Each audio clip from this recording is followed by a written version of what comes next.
Hi guys! Today we're going to learn how to get Discord backup codes. First, open the Discord app on your phone, and once it loads up, look at the bottom right corner. You'll see your profile icon there, so just tap on it to move forward. This is basically where all your personal settings are located, so don't worry, you're in the right place. As soon as you open your profile section, look at the top left corner of your screen. You'll find the settings icon there, so go ahead and tap on it.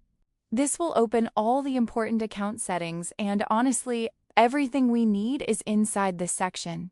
Now, once you're inside settings, just scroll down a little bit until you find the account option. When you see it, tap on it right away. This section contains your login and security-related settings, so we're getting closer to the backup codes.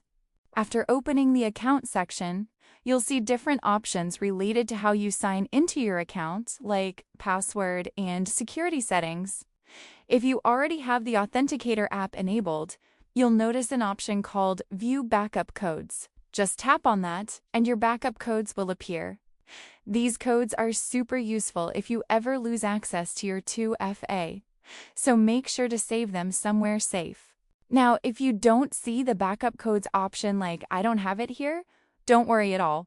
Sometimes it happens because your app isn't updated, so just go to your app store and update Discord. And if the issue is still there, simply restart the app, and that usually fixes it completely. So, yeah, that's how you can easily get your Discord backup codes and stay secure. It's always a good idea to keep these codes saved somewhere safe just in case. If this video helped you, don't forget to like, subscribe, and also drop a comment if you have any questions.